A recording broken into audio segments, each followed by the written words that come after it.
Youngpreneurs Podcast, episode number 166, with your host, Victor Penny. What's up, world? Another day, another podcast, and today I have got with us Michelle Stonhill, and she is a woman's wealth strategist and coach to high-flying female entrepreneurs, and she is on a mission to change how we all feel about money and help eliminate those fears and anxieties that come along with it. She drops a huge amount of knowledge that she's personally gone through and transitioned to be able to help herself with her own businesses, with her finance, and with the ability to take things to a whole nother level. So I know that you will all get a ton of value out of it, because we're all in it in some way to make more money in our business, in our life, and to manage it better so we can have more of an impact. If you enjoy what you hear today, then make sure you jump over to iTunes, leave us a rating and a review, and if you want to hear more episodes or find out how you can start a business for $0, jump over to passiveincomeyoung.com. We've all got everything we talk about, the show notes, plus a whole lot of resources, and all of our previous episodes with our amazing guests.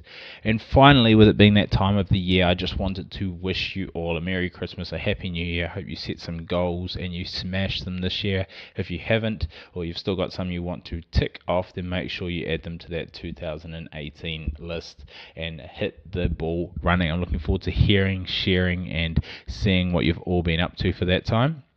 But as always, guys, in the meantime, keep living life on your own terms. You're listening to the Youngpreneurs Podcast, the number one resource online for under 35-year-olds, where we chat twice a week to the most inspiring entrepreneurs in the world. We have it all. If you're looking for inspiration, guidance, or actionable tips to help you transition from that job into a business, or if you're ready to take that business to a whole new level, then this is the place to be. Get ready to live life on your own terms. Welcome to the Youngpreneurs Podcast. I'm your host, Victor Penny, and I'm glad that you have chosen to spend some time with us. You could be anywhere. And today you are spending it with myself and Michelle Stonhill, and she is a wealth strategist coach, which some of you are probably sitting out there going, I wonder what that is. Obviously, a lot of you want the wealth side of things, but we're going to learn where a strategy and obviously a strategist coach comes into all of this. Welcome to the show. Thank you. Thank you so much for having me. Just like to get a bit of a background on you to get started before we kind of delve into the business side of things and everything else. What started all your entrepreneurial journey or your business journey, and how did you kind of get into it? And was it when you were young, or was it something that struck you later in life?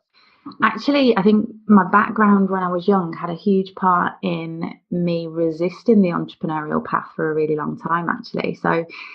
And that's because I had two influences in my life, two men, two dads, a little bit like Robert Kiyosaki, for anybody that's read his books, Rich Dad, Poor Dad. I had my actual biological father, who was very entrepreneurial and quite wealthy, and believed that you don't make real money working for someone else. But he was not a great guy morally. We didn't get on very well. He'd got a lot of addiction problems, and he was quite abusive. So I leaned more towards my granddad for the guidance and male role model, whereas he was such an incredible man and family values, and taught me the importance of being a good human. But he rejected wealth and everything that it stood for. So he believed that money was the root of all evil, and you should, pursue things that just, I guess, leave you at home with your family, even if that means not having very little. So what I kind of had was this subconscious belief that if I pursued wealth and became an entrepreneur, I'd be more like my dad and my dad's side of the family, and less like my granddad, which was the last thing that I wanted. So this wasn't a decision that I just made one day. I didn't suddenly wake up and think, that's it, I'm going to be poor and that's going to make me a good person. It's just, subconscious beliefs and experiences that had filtered in over time that meant that I just made some really poor decisions starting out and ended up in jobs that didn't pay me very well, didn't make me happy. But I thought that's what you needed to do to be a good person. Just work hard, keep your head down, and don't complain. So It's so ironic that you say that, because I guess from a mindset level point of view, you tend to find a lot of the people who are in jobs that they don't like, that are ticking along, generally do complain a lot more. It's like, put yeah. your head down and don't complain, but you walk into the lunchroom, and I guess, like, I just finished reading The Subtle Art of Not Giving a Fuck.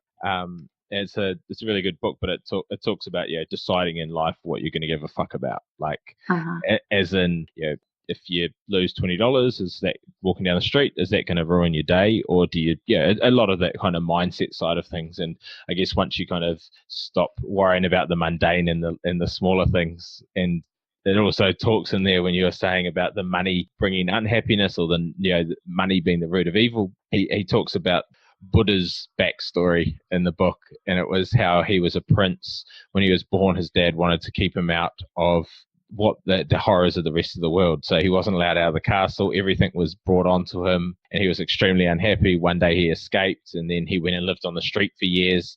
And he's like, I'm still unhappy. Like, and so then he realized, it wasn't money, or it wasn't not money, that caused a lot of the decisions that we make in our head, which is, I guess, the mindset side of things. Yeah. So it was a very, very, very kind of interesting, the UK Kiyosaki we've got on the other line, hey? So when did you work these unhappy, low-paying jobs, or you work these jobs that weren't necessarily unhappy, but when did the switch occur, when you were kind of like, all right, I'm okay with potentially making money and having money? Yeah, I mean, that was quite a gradual process, and it took a lot of work on myself and uncovering what beliefs I'd got around money. But I think the big thing, that the moment, if you like, was I was working as a retail manager. So it was Christmas time, our busiest time of the year. I'd already met my husband at this point, although he wasn't my husband yet. And he was an entrepreneur and a great person. And that kind of threw all of my beliefs upside down. And I started to kind of just observe his way of working. He did something he loved. He worked on his own terms. He earned more money than I did in 6 months in one night. And I thought, oh, hold on a minute, this, maybe my dad had some things right. And that started to get me thinking. And then it was Christmas time, and I was stood outside, and my boss was having a cigarette, having a break. And she was the person I was about to become, because my next promotion would have seen me do her role.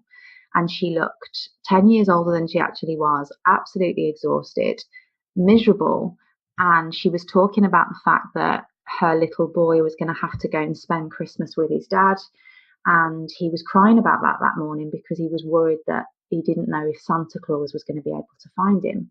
And I just looked at this woman, and I thought, I just saw my future self. I looked at her just for a minute. I had a moment of real clarity, and I thought, I'm going to become that woman if I don't do something now. And that was the real turning point for me. And where did that path take you?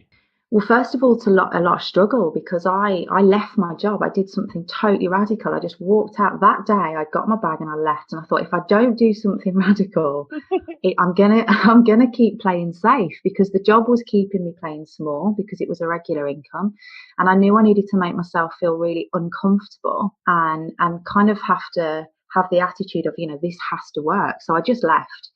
And I tried a few different failed business ventures at first, small businesses that didn't work out. And a lot of that was because I hadn't worked on the one thing that's the most important asset that we all have. And that was myself. I hadn't worked on me. Yep. So that's where I started. And it's interesting you say that. It's like the mindset, the patterns, the behaviors, all of that side of things, like reprogramming yourself, particularly when you're already saying, oh, you got all these beliefs from your dad and your granddad. And then, but really, like you would have heard it a million times, and some of the listeners would have, but like, money's just an amplification. Like, it's, if you're a nice person, you'll be more likely more of a nice person. If you're a dick, you're going to be a bigger dick. If you've got addiction, your addictions are going to, amplify, because you've got a means to fill those addictions. So it's very much but it's a hard thing when I grew up in a low socioeconomic area where money wasn't a plenty, but went to a private school in high school that had plenty of money, and it was subconsciously confronting that some of your mates were going off to their holiday homes for the weekend, and you're like, wow, like I can never have that, because like you just already set yourself up for these things that you can't. So and so when did, I guess, in inverted commas, success or your light get sparked after you'd worked on yourself? About 4 years ago, my first, I guess, serious business that turned a serious profit and really changed the way I could live my life, which is what was the most important. Not so much the money, but the choices that I had. It was around 4 years ago when I found network marketing for the first time. So I initially started out as a network marketer. And then because of that, in that industry, you're exposed to a lot of different mentors and successful people, and you're around a lot of people for free. So at that particular time, I don't think, going back 6-7 years ago, I don't think I was in a position. I think I'd have been scared to invest in coaches and courses, which was keeping me broke, and that, mentally wasn't the right thing to do. But I was frightened. And I think the catalyst was joining a network marketing business where I had access to those people for free. And it really started to change my thinking. And that's where it started. But what I noticed was in that industry as well, after working on myself and working on my money mindset and also financial mastery as well, because the first year I earned $1 million was actually the worst year of my life. And that, you think money's going to solve your problems. It doesn't. It's not security, it's not happiness, it's not stability, it's none of those things. And because I didn't know what to do with money, even though I'd found a vessel to accumulate more of it, it was still filtering out unconsciously. I was still not sure how to invest smart, save, accumulate assets, and didn't know any of this stuff. So I'd got a bad relationship with money. And because of that year, my problems were bigger. I was spending more, so I'd got more to lose. I was still lying awake at night worrying about whether I was going to go bankrupt, whether I'd lose my house that I'd paid all this money for and got this big mortgage on. So it's two things. It's, understanding what was going on in my mind around money, subconsciously stopping me from accumulating it, but then it was knowing what to do with it when it hit my bank balance. And that's two things that caught me out. So I'd say it's only been the last maybe 2 years that I've really mastered both areas, which is what made me think, do you know what? I want to help people with this, because this is tough. Like, you work really hard, you get over yourself and your mindset issues, and then you get the money and your problems don't disappear, and people need to know this stuff. And that's what makes me really passionate about helping people to get savvy in both of those areas, if that makes sense. Yeah, that makes sense. What I find interesting and what I'd like to know was those problems that you had when you had more income coming in. Were they from not knowing things, or what that was keeping you up? Like, say you bought property, but you didn't understand the property market and what factors influenced it, or was it that you hadn't weighed up the upside risk versus the downside risk, or what sort of things had you? Were your problems like as you'd kind of scaled up and leveled up? Well, one of the patterns for me was, when I was earning £2,000 a month in a job, I always got to the end of the month with nothing left and not really knowing where it went. That doesn't change if you earn 100,000 a month, because you'll treat it exactly the same. And that was my problem. So what I was doing was I was spending, but I wasn't thinking about purposeful spending. So I wasn't thinking about what I could actually afford in terms of, the percentages. So I always say to people, if you've got a percentage blueprint that serves you, whether you're earning 2,000 or 100,000 a month, then that keeps you safe and it stops you from getting in a pickle. So, for example, I believe your mortgage and bills, etc., should be no more really than 40% of your monthly income. So like your basic living cost should be no more than 40%. And then you should allocate a percentage for investing and saving. And then you should allocate a percentage for having fun. But those percentages don't change. So the more you earn, the more fun you can have, the bigger house you can live in, etc. Whereas for me, I was just going, okay, that's my house. That's the one I want. What's going to be the monthly payments? Yeah, we can manage that. Let's buy it. And, there was no method to how I was spending or investing. And well, I wasn't investing. That's the point. I wasn't doing that. I was just spending. I was just living this lavish lifestyle and then worrying about it disappearing. So from that point of view, you became aware that you were still getting kept up at night, that you had a crappy year. What and how did that change? Like, how did you change your approach to wealth and finances? Was it something that Yeah, well, I had to piece together what was wrong, first of all. So, and I looked at the two areas. So, first of all, what's going on in my head that I don't feel worthy of keeping this money, because I was clearly self-sabotaging the wealth that I'd already built. And that's all subconscious, that's mindset. If you don't feel worthy of something, you don't think that you should have it, or there's a negative association to it, you will do your best to bring yourself back down to where you think that you should be. And I was definitely doing that. I was definitely self-sabotaging. So I had to work really hard on my money mindset. And I can go into a little bit more detail on that. And I also then had to get educated on how to be savvy and how to be smarter with my money and what to invest in, investing before spending, clearing debts before saving, all of that sort of thing. For me, it was like a massive jigsaw that I'd got to piece together, and it was reading countless books, watching loads of different seminars, enlisting the help of countless coaches, and piecing all these two things together, because from what I found, there was nothing out there that gave you both in one go. And that's why I decided to fill that gap and go into business doing that. So go into more about, you said you go more into that kind of first point of money approach and that sort of thing. So for I guess our listeners out there, you're under 30-year-old kind of people. Some of them are starting out in entrepreneurship, some are in that business side of things. And I guess it doesn't matter where you are when it comes to your finances, because you've got money hopefully coming in, and it doesn't matter if it's from a business or from a secure job, if there's such a thing. And so what are your tips, and what are the things that you think people should approach systematically first?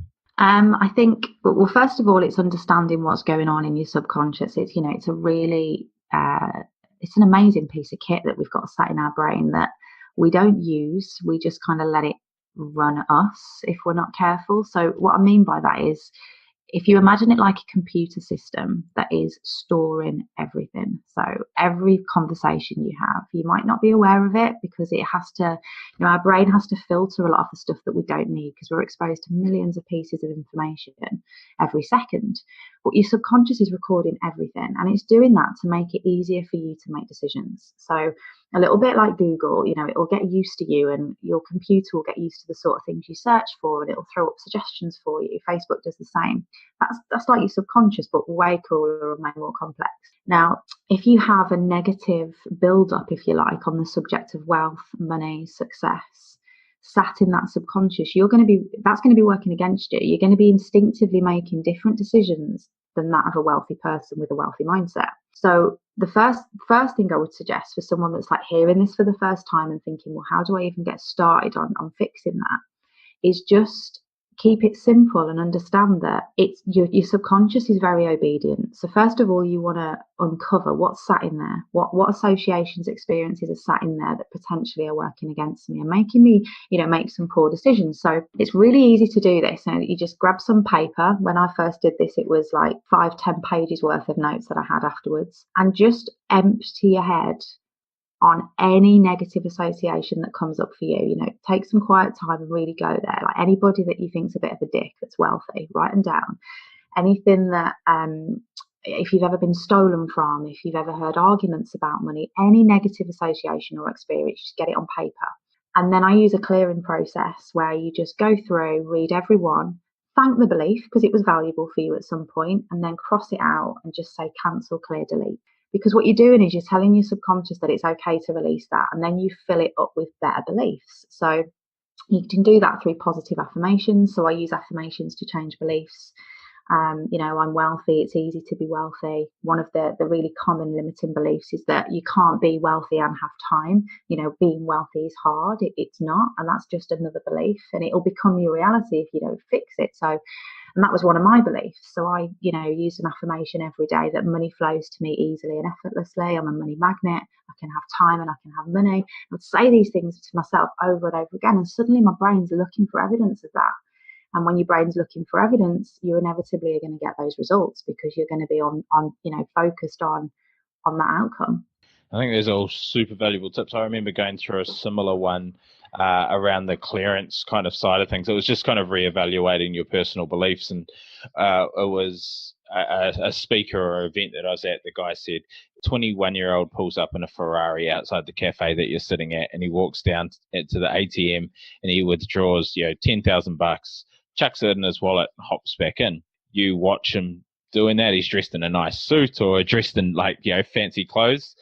What runs through your head in that whole 1 minute process of him doing it? He said, is it, oh, I bet you he's got parents' money and he's been given everything on a silver spoon, and, or he's a drug dealer and he's, just this big kingpin? Or are you saying, oh, I wonder if he's like a tech entrepreneur who's really grafted for the last 7 years and he's finally done this car? Or, is he hiring the car, or whatever? And it was really reevaluating on a lot of people will say, I don't want a Lamborghini because, and it's like, exactly, I don't want to be thought of as a rich wanker, and it's like that's what you're thinking of people in that thing. But I, like me personally, I don't want a Lamborghini because I'm just not a car enthusiast, and I'd rather spend my money elsewhere.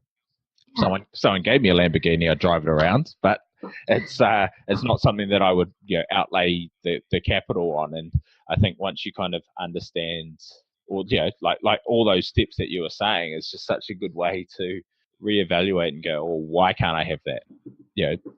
Is it because I don't like that, or is it because I'm self-sabotaging and don't want to let myself get there? I'm afraid of succeeding. I'm afraid of failing. I'm afraid of something. There's always going to be something that's a handbrake if we don't overcome it. Yeah.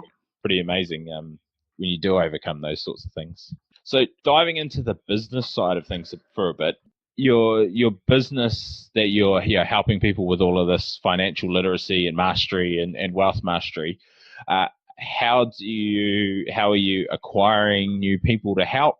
What does that all look like? Because obviously, there's a lot of people out there wanting to be entrepreneurs, and we see that we've all got these great ideas. 2 years ago, you found the problem, but there's one thing having a solution. There's another thing not being the best kept secret in the world. So how have you gone about the marketing, or getting your name and your brand and your positioning out there? Yeah. And this is something that that I help people with, in terms of, when your money mindset's not right, it shows up in these areas as well. So it shows up in your branding, it shows up in your marketing campaigns, it shows up in everything, because it's the way you view yourself, and the way you view yourself will always come across. So I think that's the point. If you're someone that's thinking, okay, how would I strategically market a business like this or something similar that's service based, helping entrepreneurs, I use something called the 8-step business ladder when I'm coaching one-to-one clients. And that starts with the vision. So I think that has to be totally in alignment with what you want, what your purpose is in the world. Because if everything doesn't align and you're not fully aligned to that goal, then you will always experience resistance. So that's the first thing we look at. And then we look at the creation of the business model. So what is it that you want to offer the world? What is the problem? How can you plug the gap between the problem and the solution? How can you help people? And once we know that, that's when we look at branding. And branding's something that a lot of people get really scared of and get wrong because they're not authentic, I believe. And I think authentic branding is the brand that really, really gets your message out there, because branding is you. No matter what your business is, no matter what service or products you offer, you are the brand that sits behind that, and it's people that buy into you as an individual. And the best way for people to buy into you is that, just accepting the fact that not everybody's going to like you. Some people are going to love what you've got to say and the way you deliver it. Some people aren't. That's okay, because you don't need everyone to love you. If you just be you, then your vibe attracts your tribe. People get you, they know where to find you, people will relate to you. So authentic branding is something I'm really, really passionate about, that incorporates your mission and the thing that you feel you're here to do in the world. And when that's done, and it's in alignment with who you are, and you can see that on every platform that's associated to you. So your website, all your social media platforms, everything's uniform, so everybody knows this is that person and that's what they do. And your brand needs to speak to your target market. Then we look at marketing. And then with your personal kind of marketing, what channels are you finding your most success, or is it referral based? Is it digital marketing? Is it speaking engagements, podcasts? What's working for you at the moment? All of them. And I try and do 3 to 5 marketing strategies at any one time, because things change so quickly, and also your content that you're putting out there and the message for whatever campaign you're running works better on some platforms than others, and you've got to always be testing that. But also it depends what you like doing. I work with some people that absolutely hate doing live podcasts, for example, or speaking interviews. To say, well, don't build that into your marketing campaign. Work on that so that you can overcome that fear, but use other things. So I think it's got to be personal to you. But I definitely use all of the things that you've just mentioned. Podcasts, so I speak on podcasts regularly. I'll do other interviews as well that have that have a similar audience to me. So collaborating with other entrepreneurs that have similar networks, and advertising. Facebook advertising has been invaluable for getting the word out there. Yeah. What's the thing that you're most excited about, like right now in the business? I think, well, I've just, my book just went to #1 bestseller. That's really exciting because it means that I can reach more people. Yep. And that my next kind of goal and vision, if I'm honest, is changing the way the next generation are educated. Because I think if I could have got this sort of education in school or college, it would have saved me a lot of sleepless nights and worry and pain. So I've got some goals to get into schools, universities, colleges, to start this process earlier so that people can get savvy and develop an unstoppable mindset before they have to experience so much struggle. That's what I'm most excited about, I think. Yeah, I mean I'm 100% behind you. It's an interesting thing because obviously a lot of the younger entrepreneurs that I talk to on here, we've all got this idea of changing the next generation and helping them, because it's all the things that we wish that we knew. I think finding the right approach and platform, because a lot of the people need to realize the problem before we can give them the solution. Yeah. And I mean, that's the hard thing, because a lot of schools aren't going to come to the fore with that, or it doesn't necessarily fit in. And I mean, it's just problems that have to be solved. It's not a thing that's unsolvable, but it's such an interesting, I guess, conundrum to take on. It's like, yes, we need financial education in schools, but when you've got no money and you're at high school, why do you care about financial education? It's like, oh, I'm just getting taught more stuff that I have to get examined on or I have to get tested on. And it's that connection between real life ramifications. It's like, when kids are at school and they're going, oh, I just have to go to university after I finish high school, or get a trade after I finish high school.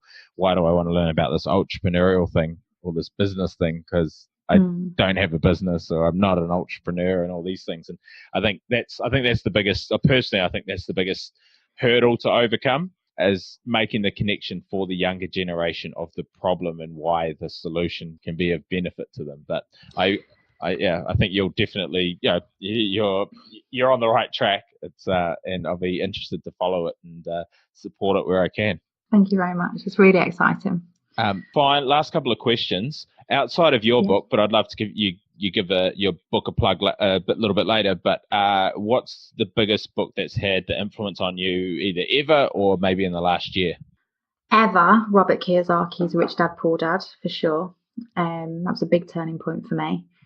And quite recently, I read Tony Robbins. I think it's called Mastering the Game of Money. Oh, yeah. And it was there's 2 books now, and I think that the new version is definitely better. The other one was hugely thick and a little bit, difficult to read.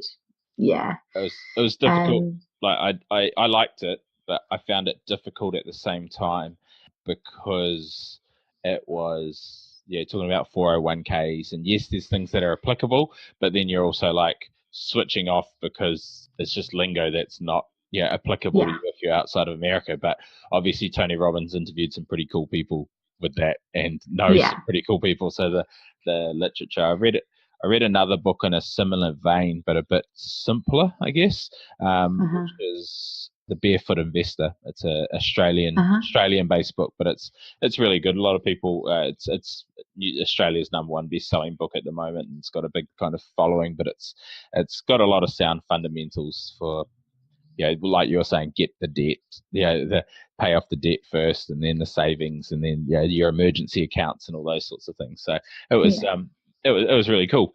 But final question: where are you in 2 years, and what are you doing? So in 2 years, I want to be making a serious dent in education and working predominantly with either young adults or at least their parents. Because I think if we can attack it from both avenues, and what they're being taught at home and at school is changing. And you were mentioning that how difficult that is. It's so difficult to make that happen. But I'm determined to do it. And I think again it comes back to marketing. We've got to tell these kids what they think they're going to be getting and what they think they need, and then give them what they actually need in the classroom so that they're engaged.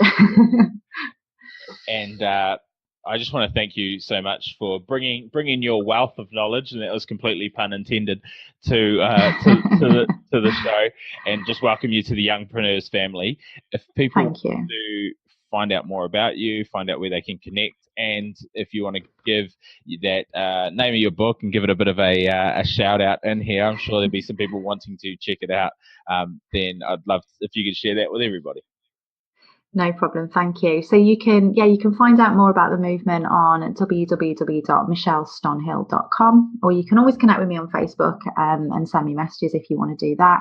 The book is called Miss Moneybags, and it's available for pre-order now. It's coming out on the 1st of February, and you can see that on my website too. So it's just michellestonhill.com/book. Awesome. Well, as usual, we'll link all of that at passiveincomeyoung.com, where you can find this episode plus all the links that we talked about. Again, thank you so much. I look forward to following that journey into the schooling world over the next couple of years. Thank you so much for having me. Thanks for listening to the Youngpreneurs podcast. This was proudly brought to you by the Podcast Institute, the #1 training resource to take your business from chasing leads to leads chasing you, and from an absolute amateur to a full-blown authority. If you're looking to take your business to the next level, then a podcast is the obvious answer. You can get national and global exposure in a very fast time, and it's just exactly what I've done with this podcast. So if you want to find out more, get a checklist on how you can get started for under $60, and to find out more through a small training video that I've prepared for you all, then please check out passiveincomeyoung.com/podcast training.